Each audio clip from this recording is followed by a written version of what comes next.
নমস্কার বন্ধুরা, ঘরকন্নার হেসেলের নতুন একটি দিনে তোমাদের সকলকে সাথে নিয়ে আজকের দিনটি শুরু করছি। আজকের দিনটি হচ্ছে মঙ্গলবার। ঘড়িতে এখন সকাল 4:30 মতন বাজে। অনেক সকালে আজকে ঘুম থেকে উঠে গেছি, কারণ হচ্ছে বেটুদের এখন মর্নিং স্কুল চালু হয়ে গেছে। বেটুদের আগে 8টার থেকে স্কুল ছিল, এখন 7টার থেকে স্কুল শুরু হচ্ছে। তো সেই জন্য মোটামুটি 6:20 মধ্যে গাড়ি চলে আসছে।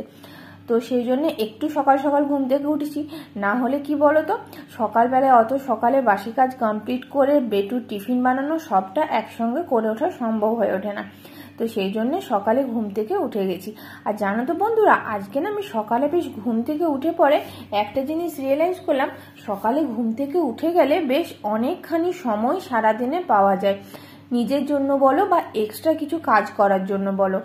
একটু বেলা করে ঘুম থেকে উঠলে দেখবে সারাদিনে মানে নর্মাল যে কাজগুলো, যেগুলো না করলেই নয়, রান্না বান্না বলো, পুজো বলো বা ঘরের যে ডাস্টিং বা ক্লিনিংয়ের কাজ বলো, সেগুলো করতে করতেই সময় চলে যায়। তারপরে নিজের জন্য বা এক্সট্রা কোনো কাজ আর সেভাবে করা হয়ে ওঠে না।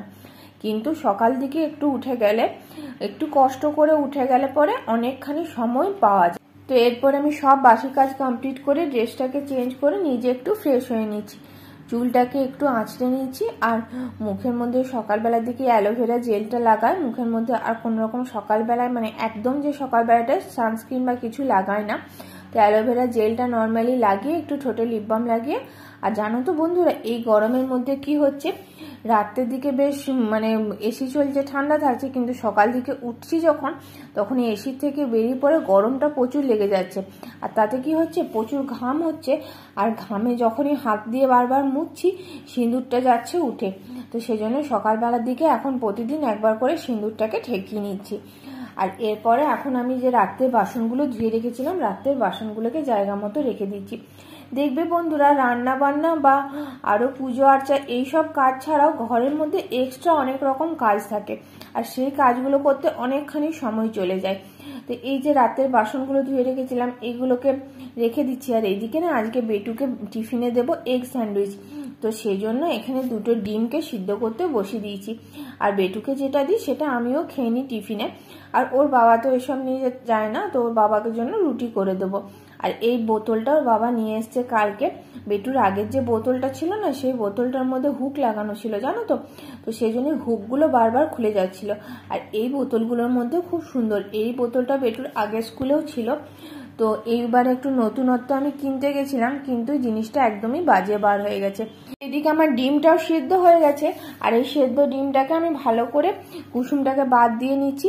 আর জানো তো, তাড়াহুড়োর চক্করে ডিমটা হাফ বয়েল মতন হয়েছে, মানে ফুল বয়েল হয়নি। প্রেসার কুকারে দিয়ে মোটামুটি 4 থেকে 5টা সিটি দিয়েছিলাম, কিন্তু তাতেও দেখছি ডিমটা হাফ বয়েল হয়েছে। তো তাতে কোনো অসুবিধা নেই, এগ স্যান্ডউইচ মানে স্যান্ডউইচে হাফ বয়েল ডিম দিয়েও খাওয়া যায়। আর খেতে জানো তো খুব সুন্দর হয়েছিল। তো দেখো, এখানে আমি ডিমের কুসুমটাকে আলাদা করে দিয়েছি আর ডিমের সাদা অংশটাকে আলাদা করে দিয়েছি। এরপরে এর মধ্যে একে নুন, একটু সামান্য পিৎজা সিজনিং আর এখানে একটু সামান্য মেয়োনিজ দিয়ে বেশ ভালো করে মিশিয়ে নিলাম। তারপরে ডিমের যে সাদা অংশটা আছে, সেই সাদা অংশটা কুচি কুচি করে পরে এটার মধ্যে দিয়ে দিলাম। আর এটা যেহেতু এখন বেটুকে দেবো, সেই জন্য আমি এটার মধ্যে কোনো রকম কোনো লঙ্কা বা চিলি ফ্লেক্স কিছু ব্যবহার করিনি। তো এইগুলো সব ডিমের সাদা অংশটা দিয়ে পরে এরপরে দুটো ব্রাউন ব্রেড নিয়েছি। আর ব্রাউন ব্রেড দিয়ে পরে আমি আজকে এই এগ স্যান্ডউইচটা বানাবো। ব্রাউন ব্রেড দিয়ে খেতে খুবই সুন্দর লাগছিল। আর জানো তো, আমরা নর্মালি না বেশিরভাগ ব্রাউন ব্রেডই খাই, হোয়াইট ব্রেডটা খুব কমই খাই। হোয়াইট ব্রেডের থেকে ব্রাউন ব্রেডটা খেলে পরে ভালো। তো এইখানে আমি কিছুটা বাটারকে মেল্ট করে নিয়েছিলাম, সেই মেল্টেড বাটারটা ভালো করে পাউরুটিটার গায়ে বুলিয়ে দিলাম। আর এরপরে এই যে মিক্সচারটা করে রেখেছিলাম এগের, সেই মিক্সচারটা দিয়ে পরে এটাকে দুটো পিঠে দিয়ে পরে 3 কোনা করে স্যান্ডউইচের মতন কেটে, তোমরা নর্মালি এমনিও খেতে পারো, কিন্তু আমি না এটাকে একটু বাটার দিয়ে ভেজে দিয়েছিলাম, কারণ বাচ্চা খাবে তো। আর একটু ওপর থেকে চিজ গ্রেট করে দিয়েছিলাম। খেতে না খুব সুন্দর টেস্ট হয়েছিল। চিজ গ্রেট করার জন্য বেশ একটা সুন্দর মানে চিজের যে মেলটা হয়ে গেলে, চিজটা মেল্ট হয়ে গেলে যে সুন্দর একটা খেতে লাগে না, সেরকম খেতে লাগছিল। এরপরে ফ্রাইং প্যানের মধ্যে সামান্য বাটার দিয়ে পরে এপিট ওপিট ভেজে নিলে আমাদের এগ স্যান্ডউইচ একদম রেডি। বাচ্চাদের টিফিনে তো ভালো লাগে, কিন্তু এরপরে বড়রাও খেতে এটাকে খুব ভালোবাসে। তো বেটুকে আজকে টিফিনে দিয়েছি এইখানে এগ স্যান্ডউইচ দুটো দিয়েছি, মানে 2 পিস পাউরুটিকে টোটাল আমি ভাগ করে দিয়েছিলাম। তো এই দুটো পাউরুটি দিয়েছি। আর না এই মানে যখন আমি কোনো খাবার দিই না তলায় না টিস্যু পেপার দিয়ে দিই, জানো তো বাচ্চাদের খাবারে টিস্যু পেপার দিলে কি হয় বলো তো, ওদের হাতটাও মুছতে সুবিধা হয়, আর এই যে খাবারটা মানে তুলতেও সুবিধা হয়, অনেক সময় নিচ থেকে তুলতে পারে না। আর একটা কাঁঠালি কলাকে স্লাইস করে দিয়েছি। এটাই হচ্ছে আজকে বেটুনের টিফিনে দিয়েছি। আর এর সঙ্গে দিয়েছি 1 বোতল ঠান্ডা ঠান্ডা জল। আর এই গরমের মধ্যে না জলটাকে আমি ডাইরেক্ট ফ্রিজের জলটাকেই দিচ্ছি, তাতে না এই বোতলগুলোর মধ্যে বেশ খানিকক্ষণ জলটা ঠান্ডা থাকছে। তো যখন ও খাবে, ও তো এখন সঙ্গে সঙ্গে জলটা খাবে না, যখন ও খাবে কিছুক্ষণ ঠান্ডা মানে কিছুটা পরিমাণে হয়তো ঠান্ডাটা কমে যাবে, কিন্তু ঠান্ডা থাকবে। সেই জন্য একটু বেশি ঠান্ডা জলই আমি এখন বেটুকে স্কুলে দিচ্ছি।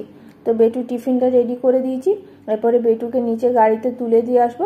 আর আজকে না বেটুকে আমি খাবার সময় দুধ চকোস দিইনি, এত সকালবেলাও দুধ চকোস খেতে চায় না, মানে চকোসগুলো না চেবাতে চায় না।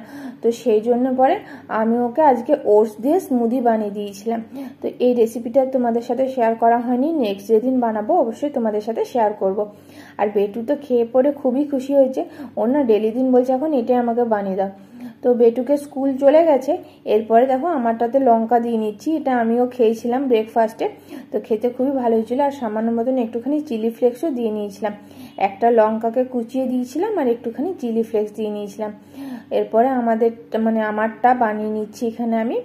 আর আমারটা তার মেল্টেড বাটারটা দিইনি, আমারটা নর্মালি এরকমই বানাচ্ছি, প্লাস বাটার দিয়ে যেরকমভাবে আগেরবারে সেঁকে নিয়েছিলাম ওরকমভাবে সেঁকে নিয়েছি।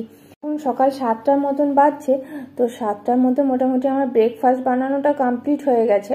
আর এরপরে যাবো একটুখানি ছাদে। তো ছাদে গিয়ে পরে এখানে দেখো আজকে বেশ কয়েকটা ফুল ফুটেছে। আর জানো তো এই জবা গাছটার মধ্যে আমার অনেক মিলিবাগ হয়ে গেছে, সাদা রঙের যে জবা গাছটা আছে এখানে একটা জবা ফুল ফুটেছে, আর কয়েকটা মতন এখানে ওই টগরগুলো ফুটেছিল। আর দেখো এই লক্ষ্মী জবাটা বোধহয় কালকে ফুটেছিল, কিন্তু এটা তোলা হয়নি আমি যেহেতু বাড়ি ছিলাম না বলে। এখানে একটা অপরাজিতা ফুটেছিল। এরপর এখন ছাদে বেশ খানিকক্ষণ ঘোরাফেরা করলাম, এখন ওই 7টার মতন বাজছে। তো এখন না ছাদের মধ্যে বেশ খানিকটা রোদের আভাটা দেওয়া শুরু হয়ে গেছে। তো চলো এবারে নিচে যাই, নিচে গিয়ে ঘরে কাজকর্মগুলো করি। এরপরে আমি এখানে যে বিছানাটা মানে এটা ডিভানটা আছে আমার ড্রয়িং রুমে তো ড্রয়িং রুমের যে ডিভানটা আছে সেটাকে এখন ক্লিন করে নিচ্ছি। আর আজকে এই ড্রয়িং রুমের যে ডিভানটা আছে না সেটার এই যে বেডশিটটা আছে এটাকে চেঞ্জ করব। এটা বেশ কয়েকদিন হলো চেঞ্জ করা হয়নি, তো এটাকে ভাবছি আজকে চেঞ্জ করব। তো এটাকে প্রথমে তুলে নিয়ে পরে ভালো করে ঝেড়ে নিলাম। আর এই সাইডটাতে পিছনটাতে দেখছি বেশ অনেকটা নোংরা, কারণ এইগুলো তো আর ডেলিকে তোমার সরিয়ে পরে মোছা বা ঝাঁট দেওয়া কোনোটাই হয় না। তো সেই জন্য পিছনটায় দেখছি বেশ অনেকটা নোংরা। তো পিছনটার নোংরাটাকে ভালো করে ঝাঁট দিয়ে নিলাম।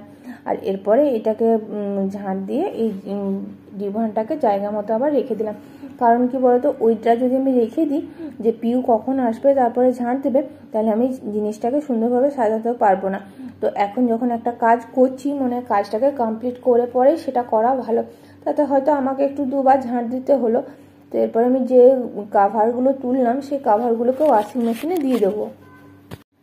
আর এই কাভারগুলো যেহেতু অতটাও নোংরা হয়নি সেই জন্য এগুলোকে আর আমি গরম জল করে ভেজাইনি।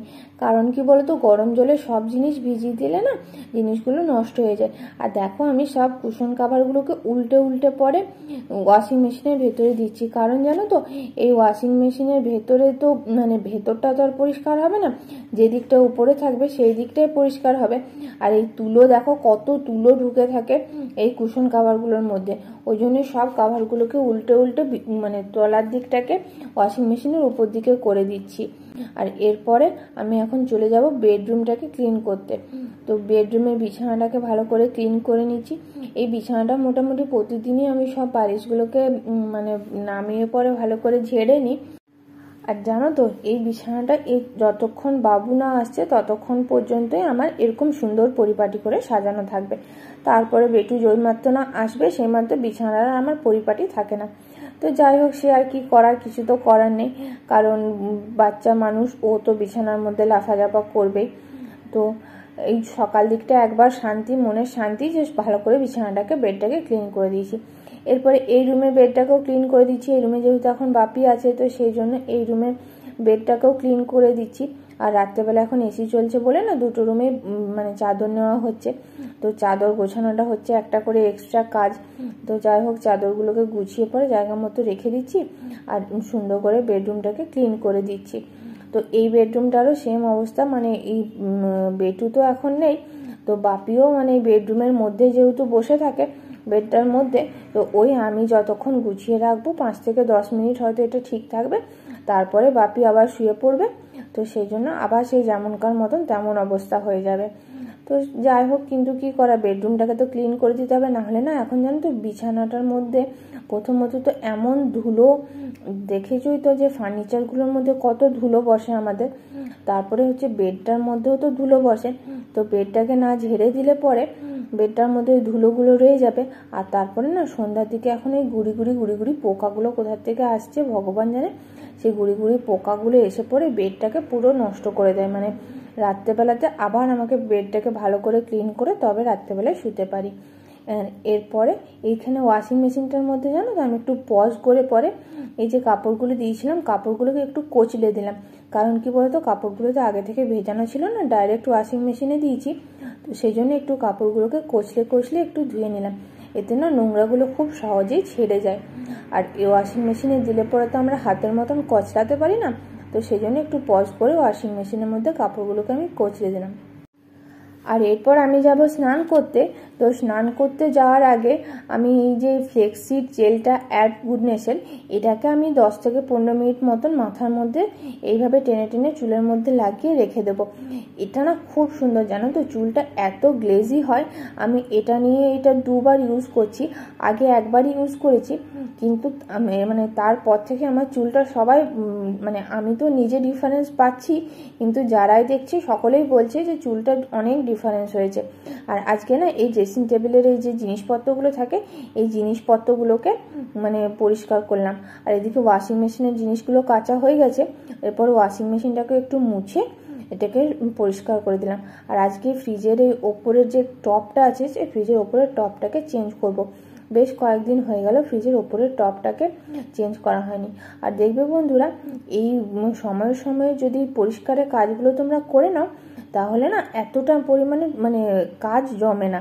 কিন্তু যখনই তোমরা এই কাজগুলোকে একটু একটু করে রেখে দেবে, ঘরদোর তো নোংরা হবে, তারপরে যেদিন ওটাকে ক্লিন করতে যাবে সেদিনে পুরো অবস্থা খারাপ হয়ে যাবে। তো এই ফ্রিজের ওপরে যে জিনিসগুলো আছে সেগুলোকে আমি ভালো করে ক্লিন করে নিচ্ছি। ক্লিন করে পরে এই ফ্রিজের ওপরের টপটাকে আজকে চেঞ্জ করে দেবো। আর যেহেতু একার সংসারে সব কিছু করতে হবে, একার হাতে সব কিছু করা, তাই না সব সময় সব জিনিসটা করা পসিবল হয়ে ওঠে না, কিন্তু টাইম মতন সব কিছু করলে যতটা সম্ভব সব কাজই গুছিয়ে করা সম্ভব হয়। তো এরপরে আমি চলে যাব পুজো দিতে। তো আজকে আমার পুজো দেওয়া কমপ্লিট হয়ে গেছে। দেখো এখানে আজকে আর আমি পুজোর সেরকমভাবে ভিডিও করতে পারিনি, এখানে পুজো দেওয়া কমপ্লিট হয়ে গেছে। এরপরে আমি যে গোপালকে যে স্নান করেছিলাম সেই জলটাকে তুলসী গাছের গোড়ায় দিয়ে দেব। তুলসী গাছের গোড়ায় গোপালের জলটাকে দিয়ে দিলাম। আর এরপরে এই বাটিগুলোকে না, এই সুন্দর দেখো ছোট্ট মতন বাস্কেটটা আছে, এই বাস্কেটটার মধ্যে আমি সমস্ত কিছু, যেমন গোপালের বালতি, তারপরে যে ধুনো দিই যে জিনিসটাতে সেইগুলো লাগে না, তো সেইগুলোকে আমি ওই বাস্কেটটার মধ্যে ভরে রেখে দিই। আর এখানে আমি ব্রেকফাস্ট নিয়ে নিয়েছি। আজকে ব্রেকফাস্টে ছিল ওই স্যান্ডউইচ, আর বেটুর জন্য যে স্মুদিটা বানিয়েছিলাম সেই স্মুদিটা খানিকটা ছিল, ওটা আমিও খেয়ে নিয়েছি। আর আজকে না বানাবো দই মাছ। তো চলো দই মাছের রেসিপিটা তোমাদের সঙ্গে শেয়ার করি। খুব শর্টকাট প্রসেসে আমি দই মাছটা বানাবো। এখানে প্রথমে আমি 3টে মাছকে ভালো করে ভেজে নিচ্ছি। খুব বেশি লাল করে দই মাছের জন্য ভাজার দরকার নেই, মোটামুটি মিডিয়াম করে ভাজলেই হবে। তো ভেজে পরে আমি মাছগুলোকে তুলে নিয়েছি। এরপরে এখানে আমি একটা মশলা বানাবো। তো আমি না মশলাটাকে একেবারেই বানিয়ে দিচ্ছি, তো তোমরা চাইলে এটাকে আলাদা আলাদা করেও বানিয়ে পেস্ট করতে পারো, কিন্তু আমি যেহেতু একটু শর্টকাটে করব সেই জন্য আমি মশলাটাকে একেবারেই বানিয়ে দিচ্ছি। এখানে কড়াইয়ের মধ্যে তেলটা গরম করে তেজপাতা, এখানে দারচিনি, গোটা গরম মশলা দিয়ে দিলাম, দারচিনি, লবঙ্গ আর এলাচ। এরপরে আমি এর মধ্যে দিয়ে দেব খানিকটা পেঁয়াজ, কুচনো পেঁয়াজ।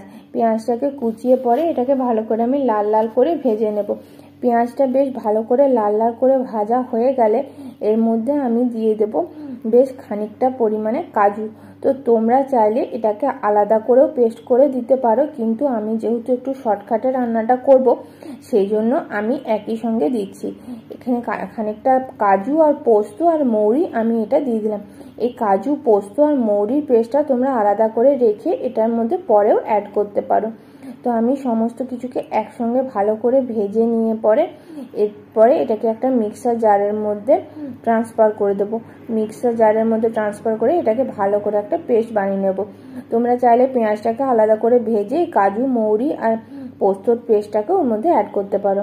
এরপর কড়াইয়ের মধ্যে বেশ খানিকটা তেল দিলাম। তেলটা বেশ ভালো করে গরম হয়ে গেলে এর মধ্যে দিয়ে দেবো এই যে আগের থেকে পেস্টটা করে রেখেছিলাম ওই পেস্টটা দিয়ে পরে এটাকে বেশ ভালো করে নাড়িয়ে নেব। আর এটার মধ্যে না নর্মাল যে রুটিন মশলাগুলো হয় সেই রুটিন মশলাগুলোই দেবো, এক্সট্রা কিচ্ছু না। প্রতিটা জিনিসই আমাদের বাড়িতে সহজেই অ্যাভেলেবেল থাকে, তো এই সব জিনিস দিয়ে সুন্দরভাবে রান্না করা যায়।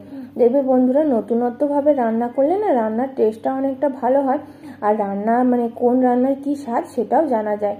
তো দই মাছ আমি এর আগে অনেকভাবে করেছি, তো এইটা আমি নিজেই একটু মানে অন্যরকমভাবে প্ল্যান করে বার করলাম। এর আগেও আমি মানে দই মাছটাকে চারমগজ বাটা, পোস্ত বাটা, কাজু বাটা দিয়ে করেছি, কিন্তু সেটাকে একসঙ্গে পেঁয়াজের সঙ্গে পেস্ট করে করিনি। এই ফার্স্ট টাইম পেঁয়াজের সঙ্গে পেস্ট করে করলাম, কিন্তু এটা খেতে আরও সুন্দর হয়েছিল। তো এরপর এটাকে জল দিয়ে বেশ ভালো করে কষিয়ে নেব। আর নর্মাল যে জিরে গুঁড়ো, ধনে গুঁড়ো, হলুদ গুঁড়ো সেগুলো দিয়ে দেবো। আর এরপরে এখানে একটা দই ফেটিয়ে নিচ্ছি, 2 চামচ মতন আমি এখানে দই নিয়েছি। দইটাকে বেশ ভালো করে ফেটিয়ে নিতে হবে, দইটার মধ্যে যেন কোনো রকম কোনো লাম্পস না থাকে। এরপরে দেখো আমার মশলাটা থেকে সুন্দরভাবে তেল ছেড়ে দিয়েছে, সেপারেট হয়ে গেছে তেলটা। এই অবস্থাতে আমি এর মধ্যে দইটা দেব। দইটা দিয়ে পরে বেশ ভালো করে আমি কষিয়ে নেব। আর এই দইটা যখনই দেবে তখনই না গ্যাসের ফ্লেমটাকে একদম লো রাখতে হবে, না হলে না দইটা ফেটে যাওয়ার সম্ভাবনা থাকে। তো সেই জন্য আমি দইটাকে দিয়ে পরে গ্যাসের ফ্লেমটা একদম লো করে দিয়েছি। এরপরে আমি এটাকে বেশ খানিকক্ষণ চাপা ঢাকা দিয়ে রান্না করে নেব। এর মধ্যে এখন কিন্তু কোনো জল অ্যাড করিনি। এরপরে এটার মধ্যে সামান্য জল অ্যাড করে মাছের পিসগুলোকে দিয়ে এটাকে বেশ খানিকক্ষণ 5 থেকে 7 মিনিট চাপা ঢাকা দিয়ে রান্না করে নেব। এরপর আমি বেটুর জন্য খানিকটা তুলে নিলাম। এরপর এর মধ্যে আমি দিয়ে দিলাম লঙ্কা বাটা। প্রথমে আমি এটার মধ্যে লঙ্কা বাটা দিইনি, তোমরা যদি বাচ্চার জন্য না বানাও তাহলে তোমরা যখন ওই পেঁয়াজটা বাড়ছো তখনই লঙ্কাটা দিয়ে দিতে পারো। আর এরপর তোমাদের সঙ্গে দেখা হচ্ছে বিকেলবেলা। দেখো বিকেলবেলার দিকে কত পরিমাণে মেঘ করে এসছে, মনে হচ্ছে এক্ষুনি যেন বৃষ্টি হবে। আর তো আমি কালকে নিয়ে এসেছিলাম এই আমুলের লস্যিটা, তো এখন চলে লস্যিটা খাই। ওই বিকেলবেলা যে মেঘ করে এসেছিলো দেখলে, ওই মেঘ যেন কোথায় চলে গেল, তারপরে আবার বীভৎস গরম। তো চলো বন্ধুরা, আজকের ভিডিওটা এখানেই শেষ করছি। আর দেখো সকালে যে ফ্লেক্সির জেলটা লাগিয়েছিলাম, চুলটা কতটা স্মুথ হয়েছে।